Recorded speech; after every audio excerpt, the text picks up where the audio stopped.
संगठन चैप्टर हमारा पूर्ण होने के पश्चात अब हम इसके सही विकल्प, रिक्त स्थान, इन पर आते हैं। निम्नलिखित कथनों के सही विकल्प ज्ञात कीजिए। कार्य और कर्मचारी समुदाय का मधुर संबंध संगठन कहलाता है। यह कथन किसका है? तो बेटा ये परिभाषा दे रखी है और यह हमें तब पता लगती है जब हम चैप्टर स्टार्टिंग में पढ़ते हैं तो किस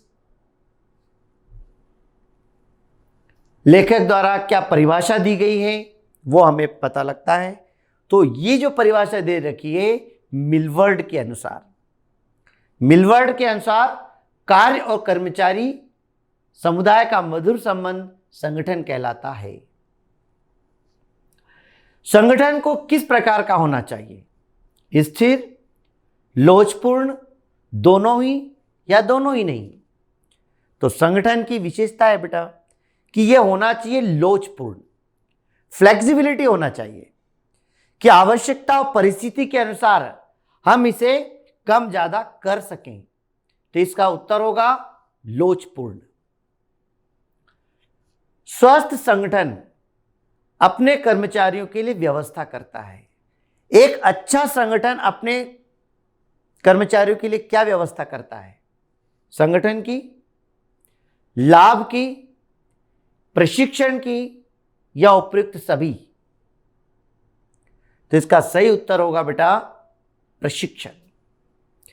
एक अच्छा संगठन अपने कर्मचारियों को हमेशा ट्रेनिंग देने का प्रयास करता है, प्रशिक्षण देने का प्रयास करता है। प्रशिक्षण देने से कर्मचारियों का विकास होता है और संस्था को भी उसका लाभ मिलता है। किसी सामान्य उद्देश्य या उद्देश्यों को प्राप्त करने के लिए विभिन्न अंगों के मैत्रीपूर्ण संयोजन को संगठन कहते हैं। यह कथन किसका है? किसी सामान्य उद्देश्य या उद्देश्यों को प्राप्त करने के लिए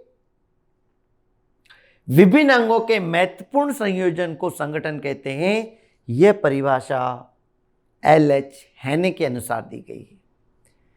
यह परिभाषा हेने के अनुसार है।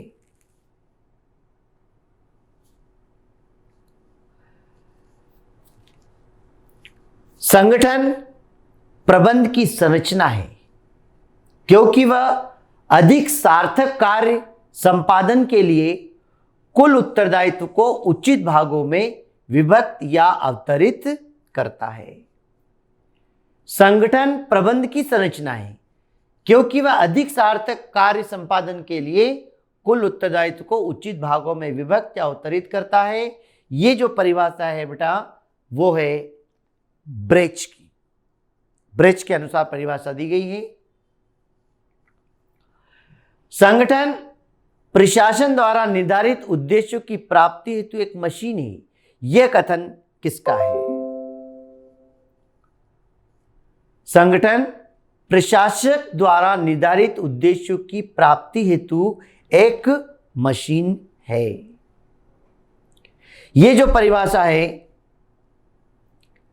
डेल योडर के अनुसार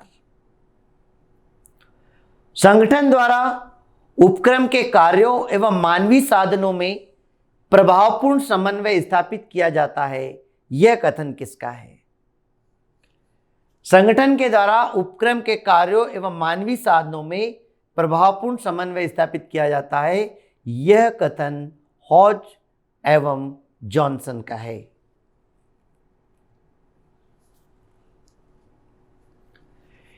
एक संगठन के आवश्यक तत्व क्या है?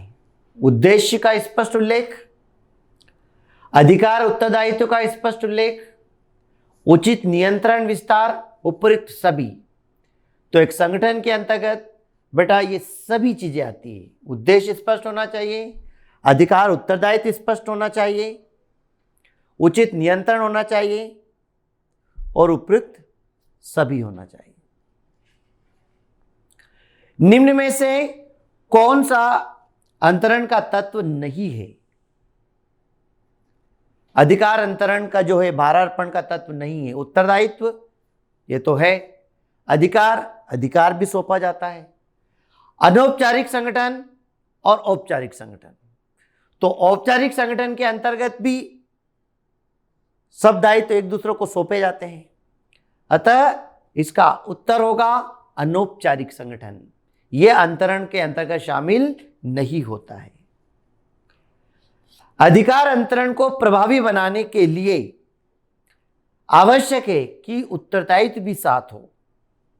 अधिकार अंतरण को प्रभावी बनाने के लिए आवश्यक है उत्तरदायित्व भी साथ हो। जनशक्ति, प्रवर्तन, प्रोत्साहन, अधिकार, तो अधिकार अंतरण में उत्तरदायित्व के साथ साथ अधिकार भी देना पड़ते हैं।